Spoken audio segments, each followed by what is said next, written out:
as conversas anteriores, até dia sábado, obrigado, até dia sábado, dia 9 de maio, já está no YouTube. Vocês podem ir lá acessar o canal do Debaixo da Árvore. Debaixo da árvore, obviamente, porque se declara que a árvore, que a Torá é a árvore de vida para que aqueles que nele se apegam, sim, e bem-aventurados são os que a acham. E nós estamos aqui debaixo da árvore, é por isso que se chama debaixo da árvore, tá bom? É só para explicar por que se chama debaixo da árvore, nosso tempo de conversas da Torá. À medida que nós vamos andando, o pessoal vai entrando, não sei se entrou mais alguém, por favor, sinalize aí, mas vamos direto ao texto. Esse texto que eu mando para vocês, aquela figurinha lá, aquela foto, aquela imagem, é para que todos nós possamos falar a mesma coisa, né? E eu gostaria de começar esse tempo agora perguntando para os irmãos se vocês leram alguma coisa, senão eu vou começar das pautas de hoje. Mas se for possível, eu gostaria que vocês participassem dizendo o que chamou a atenção a vocês. O Aparecido já entrou com duas perguntas ali hoje, não está relacionada à quarta aliá, mas está dentro do texto de livro de Números 4:47, né? Mas está relacionado com a paraxá dessa semana, Bemidbar, que significa no deserto. Muito bem, alguém quer participar já? Pode levantar a mão. E sobre o que leu desse texto, por favor, sinalize. Shalom, irmão. Pode então, falar, Pablo, o que eu li ali é Números 3, versículo 5, que Deus dá a ordem para Moisés. Então, Números 3, versículo 5, ali eu li ontem, dia 12, isso, que Deus pede para Moisés repartir as tarefas, né? Chamar a tribo de Levi e repartir ali, que com certeza para Moisés cuidar de todo esse povo, do tabernáculo, as obrigações que tinha ali na comunidade, na tenda, né? Eles precisou chamar esse povo de Levi, né? Essa tribo, alguns ali que ele via que era, de repente, mais interessado, mais capacitado, ele colocou algumas obrigações dele, ele pediu ajuda, né? Ele não quis tocar toda essa situação aí sozinho, né? Sendo que tinha mais pessoas ali qualificadas para ajudar ele nesse ministério ali de ensinar o povo, acalmar o povo, de repente para ele ter mais tempo para falar com Deus e assim por diante, né? Repartir as tarefas, né? Achei interessante isso aí, porque a gente não é capaz de tocar uma empresa solito, né? Você vai ter que ter os seus colaboradores, os seus gerentes, e assim, eu vi que para a obra de Deus também precisa ter pessoas nem que não forem qualificadas, mas que elas se qualifiquem, né? Ali para ajudar na obra, ajudar no que for necessário, na congregação. Então, não sei se eu fiquei bem explicado meu entendimento, mas é assim, a gente nunca pode tocar qualquer tipo de situação só, né? Sempre tem que ter um auxiliar, uma pessoa para ajudar, uma pessoa que você trocar umas ideias, eu estou indo certo, é assim que tem que fazer, o que você acha? É isso. Legal. Essa ordem de divisões de tarefas foi dada por quem? Para Moisés. Quem lembra? Pelo Senhor. Não. Anteriormente. Não. Yitro, o sogro de Moisés, lembra que quando ele... Jetro, isso. Jetro, que era um sacerdote de Midian, né, os midianitas, ele vê que Moisés estava sobrecarregado de tarefas e dá um conselho a Moisés. E como a própria Torá nos ensina que nós devemos escutar os mais velhos e os cabelos brancos, Moisés escuta seu sogro quando ele vê, quando o Jetro vê que Moisés está sobrecarregado com todas as tarefas e os assuntos dos filhos de Israel, ele pede para ele começar a dividir as tarefas. Nas nossas congregações, também assim, na nossa casa é assim.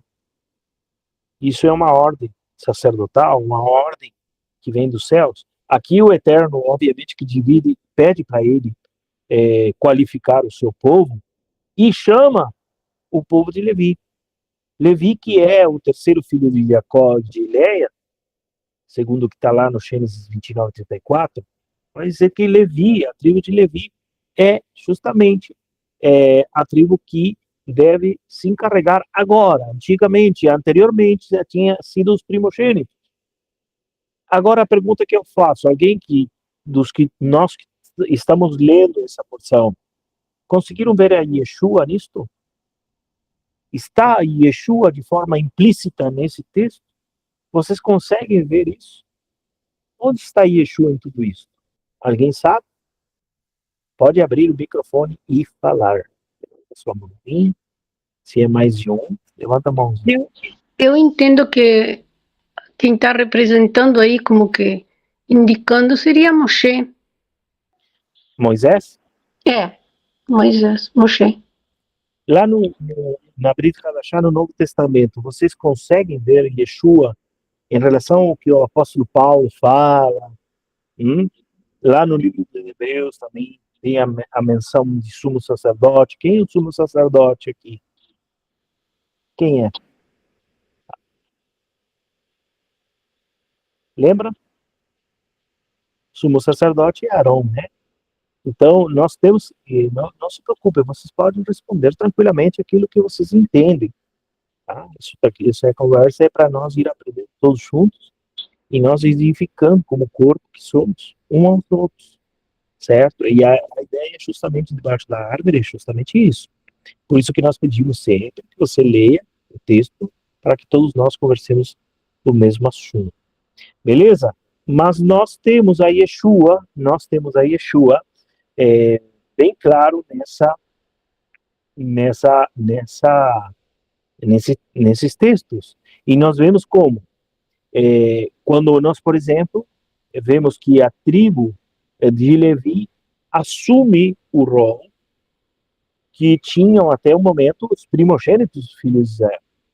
E Maria Inês matou muito bem a charada na segunda-feira, quando ela falou por que Levi foi escolhido para esse serviço sacerdotal, de ajuda sacerdotal no templo, certo?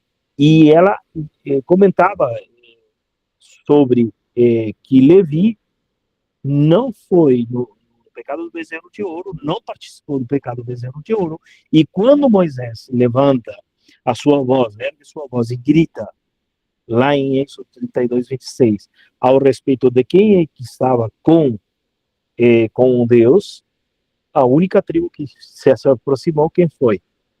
Levi. É por causa disso que nós precisamos entender que Yeshua está aqui. Como? Como está? Onde eu vejo Yeshua? Eu vejo várias partes. Vamos ler o texto. Eu peço para você abrir lá livros de Números, capítulo 3, e vamos ir lendo, e você vai ir entendendo algumas coisas que estão implícitas, carregadas nesse texto. E diz assim: e essas são as gerações de Arão e de Moisés, no dia em que o Senhor falou com Moisés no Monte Sinai. E esses são os nomes dos filhos de Arão, o primogênito: Nadab, depois Abiú, Eleazar e Itamar. Estes são os nomes dos filhos de Arão, dos sacerdotes ungidos, cujas mãos foram sagradas para administrar o sacerdócio. Mas Nadab e Abiú morreram perante o Senhor, quando ofereceram fogo estranho perante o Senhor no deserto do Sinai, e não tiveram filhos. Porém, Eleazar e Itamar administraram o sacerdote diante do seu pai, Arão. Nadab e Abiú são uma mostra clara para nós de que toda obediência, toda desobediência carrega com si morte.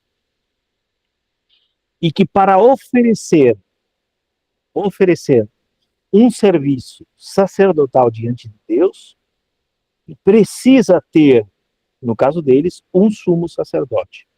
E eu quero ver a Yeshua nisso aqui, e nós, Yeshua hoje, não é de qualquer jeito que você vai servir o Senhor hoje. Você precisa de um mediador perfeito. Naqueles dias era Arão.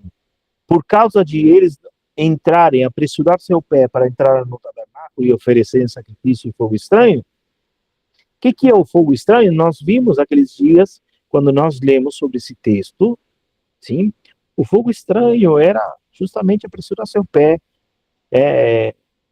Alguns dizem que estavam embriagados, outros dizem que eles estavam tão empolgados com o que tinha acontecido, o que Deus tinha falado na montanha, e eles entraram a oferecer sacrifícios ao Deus vivo e morreram.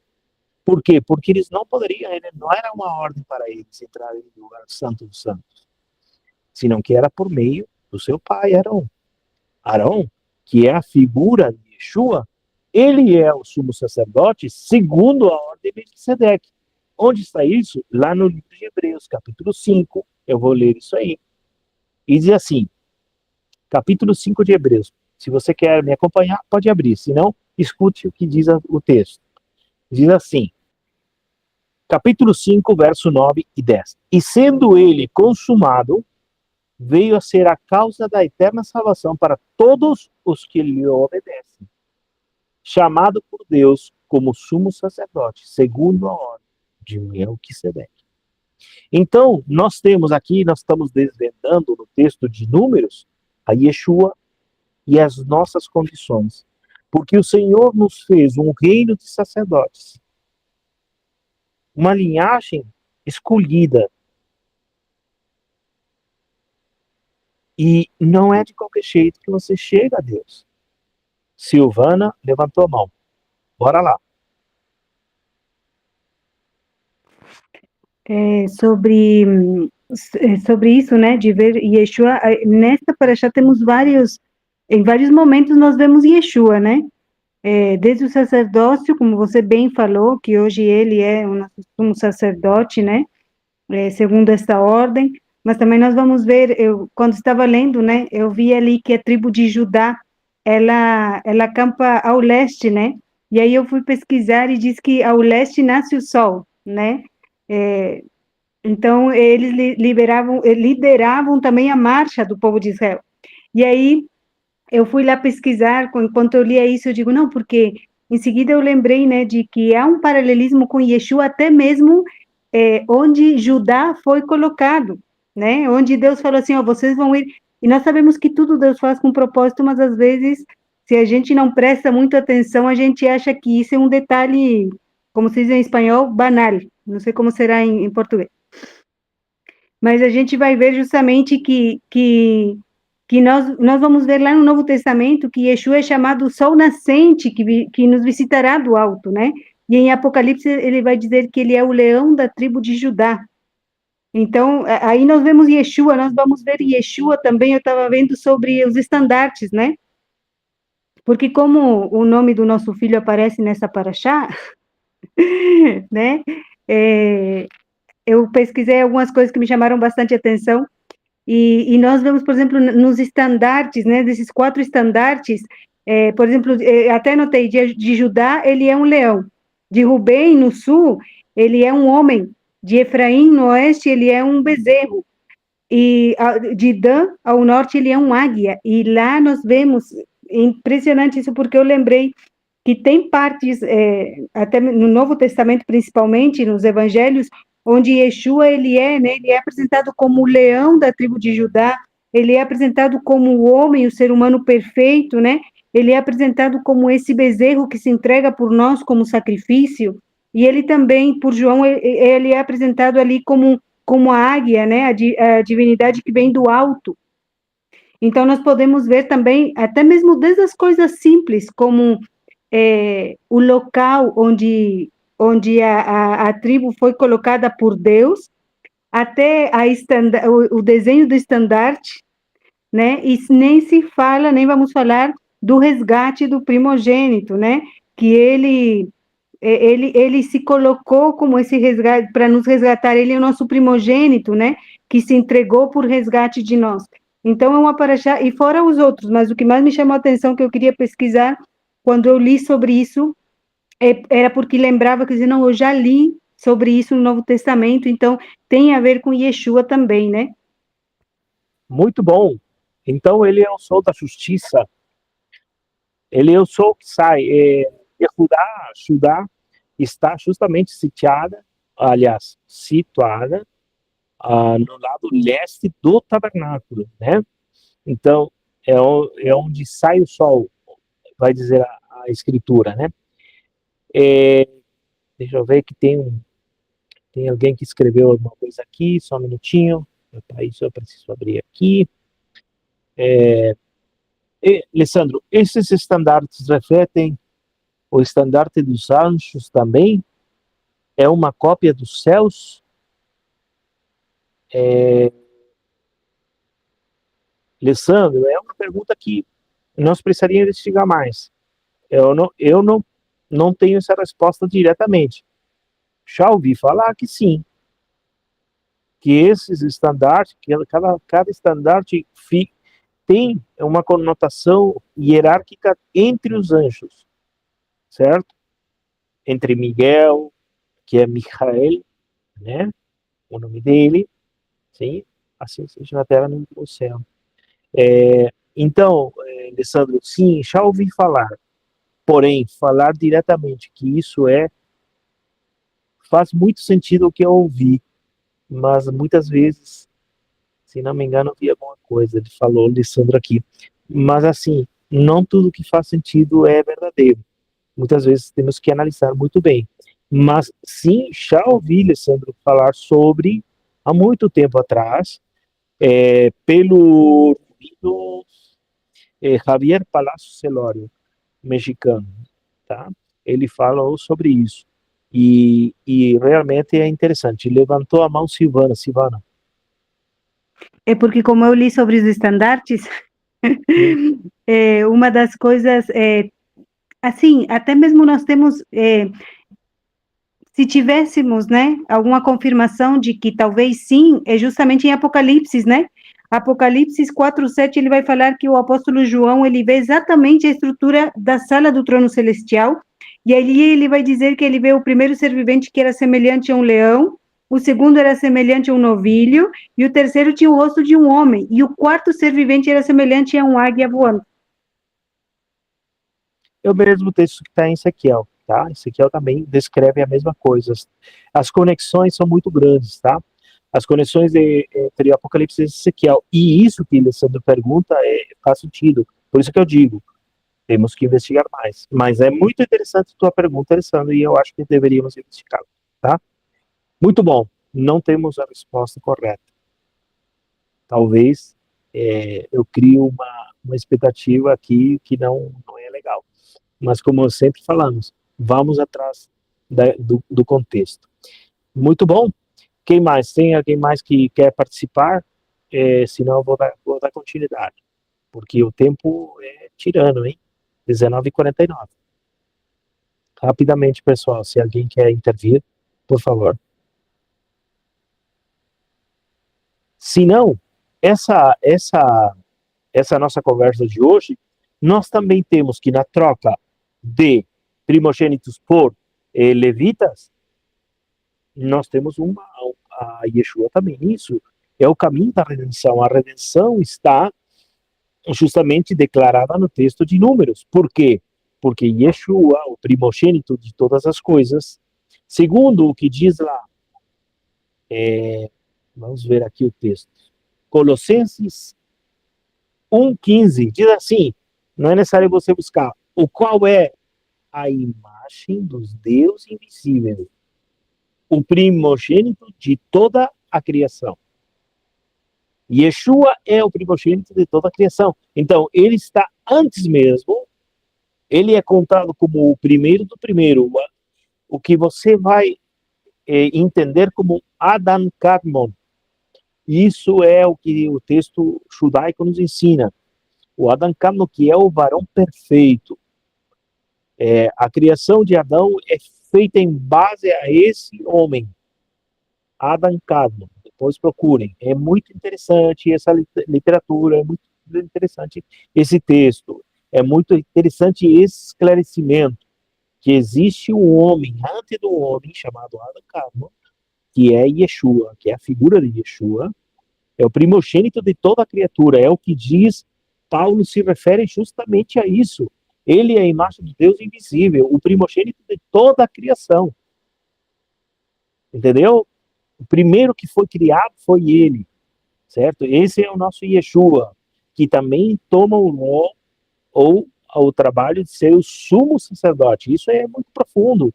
Nós vemos no texto de Números a Yeshua. Nós vemos a Yeshua como um serviço sacerdotal. Nós vemos a Yeshua como, sim, o primogênito da criação. Nós vemos a Yeshua, né, tomando esse trabalho de sacerdotal. Nós vemos a Yeshua também como o sol, dizia Silvana Refém aí, certo? Olha Yeshua no texto. Aí você consegue entender, fica mais fácil. O Ney falava os outros dias que foi sábado, eu acho que o Ney falou, que quando ele lê agora o Novo Testamento, fica muito mais leve. Porque ele está entendendo o contexto. Quando ele lê agora o contexto do Novo Testamento, da Brit Hadashah, da Nova Aliança, ou Aliança Renovada, esse seria o verdadeiro nome, certo? Ele vê o texto, a base do texto está lá na Torá, está lá nos profetas, está lá nos escritos. É por isso que fica muito mais fácil a gente entender. Agora fica fácil, certo? E é interessante que também, vamos ver aqui, Ney, pode falar, Ney, enquanto eu vou procurando para vocês aqui. Não, é interessante, mano, que eu comentei, mas assim, a nossa facilidade é ao ponto que um dia eu fiquei chocado, irmão. Fiquei chocado que eu estava ministrando a nossa porção para um casal que eu amo muito, que é conhecedor da palavra, e eu falei, leia lá Êxodo para te ver. Jamais eu vou ler, imagina que eu vou perder meu tempo. Aí deu aquele choque assim. Aí eu fiquei analisando, como que tu não vai ler a palavra de Deus, homem? O que tá falando? Aí ele caiu na real e a mulher dele deu uma cutucada nele. Quer dizer, o pessoal, assim, eles fazem uma separação do Antigo Testamento, como assim, é bom ter, mas eu me atenho só ao Novo Testamento. Então, isso me caiu como um alerta, como as pessoas estão, assim, focados só em saber, assim, aquela comidinha básica, esquecendo da sua essência, né, que traz a Torá, traz toda a história, né, e é bonito de ver isso, a gente aprende muito, então não é nada constrangedor tu te ater àquilo que Deus tem para nós, né, na sua essência. Então eu fiquei chocado, por isso que eu comentei, sabe, irmão, só fazer esse adendo aí, tá? Que legal, porque justamente disso, nós precisamos tratar isso, porque nós estamos desconstruindo para construir. A irmã Maria Luísa também colocou aqui, agora também estou entendendo melhor o Novo Testamento. Bem-vindo, Biratã, desde Curitiba. Irmãos, fica muito mais fácil a gente entender o Novo Testamento quando nós temos a base. E quando nós desvendamos, vamos dizer assim, de alguma forma, o mistério, né? O mistério do que está dentro do texto e do Velho Testamento. E olha só, nós vamos ver que na interpretação, os níveis de interpretação do texto são 4. E nós estamos lendo, talvez estamos chegando somente até a segunda interpretação, certo? E isso é importante a gente entender, né? É que nós precisamos ir crescendo. Antigamente a gente tomava leite, mas não podemos viver de leite só. O texto está muito claro, está dizendo aqui, o que está dizendo o texto é que aquilo que era um privilégio para alguns, como eram os primogênitos, porque eles eram escolhidos por Deus, lá em Êxodo, agora se torna, certo? Agora se torna não privilégio, mas sim um chamado divino. E você, se fosse por nossa natureza, nós não tínhamos mais privilégio. Mas por causa da sua graça que nos alcançou e nos chamou, hoje nós somos contados para esse serviço. Certo? Hoje eu estava falando, não sei se alguém quer, por favor, irmão, se alguém quer participar, é só levantar a mão, tá? Eu vou ir falando. Hoje eu estava atendendo um cliente que ele é testemunha de Jeová e nós estávamos conversando sobre isso. Porque nós temos, irmãos, você, eu, temos a missão de espalhar isso. Não ficar só com nós. Eu não vou cansar de dizer, o Tikkun Olam, a retificação do mundo, ela começa em mim e por mim. Ela começa por você e por você. E dentro de você. Essa desconstrução. Se você quer que se encha essa sala, você tem que primeiro você mesmo entender onde você está inserido e aquilo que você foi chamado. Mas eu não canso de dizer que essa sala aqui deveria estar cheia de gente, inclusive da nossa comunidade. Entendeu? Por quê? Porque nós estamos entendendo quem é Yeshua e quem somos nós. E precisamos disso. Que mais? Esse trabalho do sumo sacerdote não falha. Yeshua, como sumo sacerdote, ele está... Aquilo que era para o sumo sacerdote entrar uma vez só no ano, Yeshua está diariamente mostrando o seu sacrifício para que você e eu sejamos perdoados. Eu gostei que Nenê começou a sua oração hoje. Perdoa, Senhor, por os pecados cometidos no dia de hoje.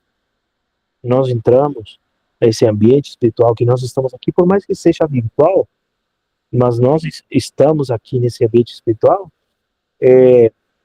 acreditando que há um intercessor entre Deus e nós. Certo? E nessa conversa com esse amigo, cliente, nós temos umas conversas e uns debates de vez em quando, sabe? Mas assim, ele entendeu algumas coisas que estavam no script de Deus e ele falou assim, eu não sei porque eu entrei nessa conversa contigo, agora eu vou ter que pesquisar porque realmente fiquei em dúvidas. E muitas vezes, como eu falava os outros dias com Tony, eu falava assim, Tony, alguma vez na sua vida você não se perguntou se o que você acreditava era verdadeiro, não? Se alguma vez na sua vida você não falou para aquilo que você acreditava como fé, qual verdadeiro era? E isso está acontecendo. Isso veio porque ele perguntou para mim hoje se quem eu acreditava, qual é a porcentagem que eu dava no mundo de pessoas que querem saber de Deus. Eu digo que os atos dos homens hoje, os atos que os homens, abomináveis dos homens hoje, é uma clara mostra que a redenção está próxima e que o homem precisa de Deus, certo? Então, isso é muito importante a gente ir conversando nesse ambiente. Quem mais, pessoal? Quem mais? Quem vai intervir? 8 horas da noite. Vamos lá. Ficam 15 minutinhos. Vamos lá de novo. Os primogênitos foram substituídos pelos levitas. E aonde entra Yeshua aí? Ele entraria na troca pela redenção. Isso. É uma pergunta? Sim e não. É o que eu vejo ali, né? Isso. Porque ele, como primogênito, ele substituiu o povo, né, na redenção. Uhum. Assim como os levitas substituem os primogênitos, Yeshua, na clareza do texto, Yeshua substitui a nossa dívida espiritual. O que antes era um privilégio para poucos, Através de Yeshua, ele nos faz aptos para estar nesse serviço. Por isso que ele te chama. Por isso que ele faz da sua redenção um chamado. Não sei se ficou claro. Beleza? Então, nós temos a Yeshua e essa é a conexão do texto, Silvana. Só para acrescentar algo a respeito dessa resposta, uma das coisas que talvez estamos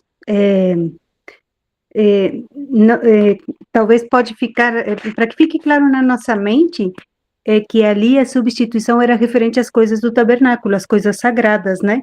Teve essa substituição que antes faziam os primogênitos, né?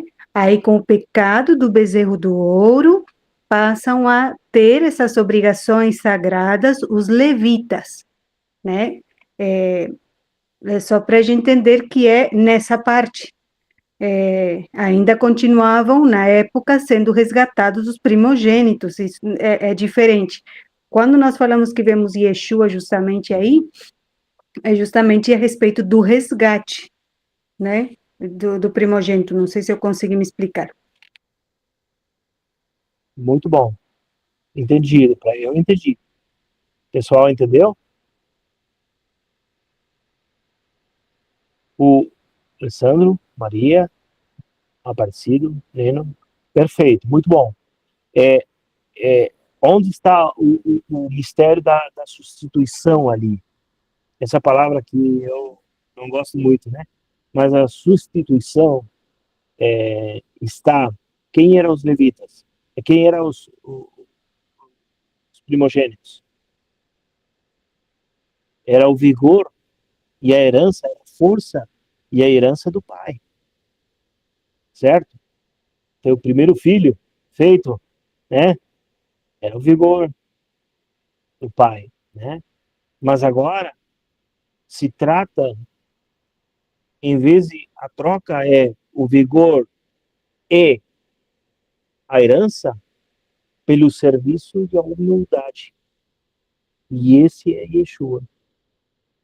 Yeshua é essa troca que se faz, o teor dessa troca é justamente trocar. Ele deixa de ser, ele retira toda a sua glória de primogênito para se tornar servo, certo? E se você lê Filipenses, eu quero ler com vocês Filipenses 2, para ir terminando o de hoje. Eu vou ler para vocês aqui do 6 ao 8. E escute com atenção esse texto.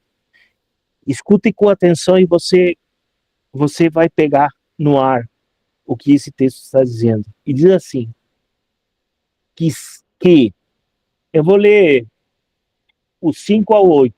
Filipenses 2, do 5 ao 8. Eu vou ler. Escute com atenção. De sorte que ache em vós o mesmo sentimento que houve também em Yeshua, que, sendo em forma de Deus, não teve por usurpação ser igual a Deus, mas aniquilou-se a si mesmo, tomando a forma de servo, fazendo-se semelhante aos homens, e achado na forma de homem, humilhou-se a si mesmo, sendo obediente até a morte de cruz. O texto é bem claro. O teor da substituição entre primogênitos, entre a força e a herança, por um homem que foi o primogênito de toda a criação, como nós já lemos ali anteriormente, agora se faz servo e se humilha até a morte, na estaca do madeiro da cruz. Muito bem, alguém quer participar? Porque eu hasta aqui tenho para falar com vocês. Rapidamente, se alguém quer participar, pode levantar a mão. Pensando. Olha só, fica claro fica claro nesse texto de Números 3, quem aparece, quem é a figura que aparece intrinsecamente ou de forma oculta, vamos dizer oculta, não de ocultismo, né? Eu já participei disso, né?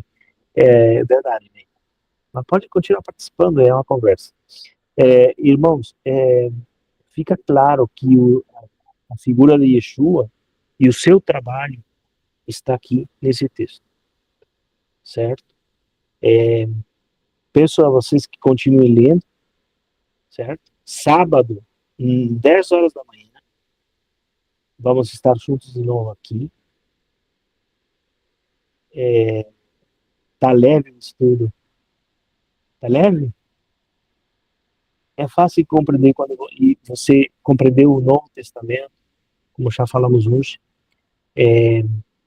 quando você encontra, já que nós cantamos a música A Ele a Glória, porque dele, por ele, para ele são todas as coisas, fica claro no texto. Ele está em todo lado. Nós vemos ele em todos os lados. Ney, pode participar. Só então, replicando, né, irmão, que eu digo que está leve, é pelo fato que é um estudo, é um tema gostoso, é um tema que nos traz muito a questão de que o Senhor quer nos ensinar a ser pacífico, a ser organizado, a ter responsabilidade. Então, o Conjunto Neno começou a falar sobre isso, né? A irmã Silvana trouxe ali a relação do Antigo Testamento para hoje. A gente sabe que através de Cristo, né, nós somos mais do que vencedores, porém a gente tem que entender que a gente precisa estar alinhado. Então, é um tempo de reflexão, sabe, Pablo? Não são dúvidas que nos afloram o nosso coração, porém são textos que fazem a gente refletir na sua amplitude, na profundidade que é a palavra de Deus. A irmã falou também sobre a questão do posicionamento do sol, que a tribo sai conduzindo. Nossa, é tudo tão... Ele se encaixa, né? Todas as coisas vão se encaixando e vão nos mostrando que nós, glória a Deus por isso, somos totalmente dependentes do Senhor. De nós, a gente não tem nada de bom, porém Ele faz a gente entender para a gente conseguir ser um ser humano mais importante dentro da sociedade, conseguir administrar palavras, ajudar, ser ajudado. Então é um contexto todo, sabe, irmão, que eu vejo que é muito impactante, muito bom. Que bom, Ney. Que bom que fica essa clareza, né? A gente pode ver no texto isso. Alguém mais? Senão vamos ir dando término à nossa conversa de hoje e esperamos vocês na sábado, 10 horas da manhã, de 10 a 11h15.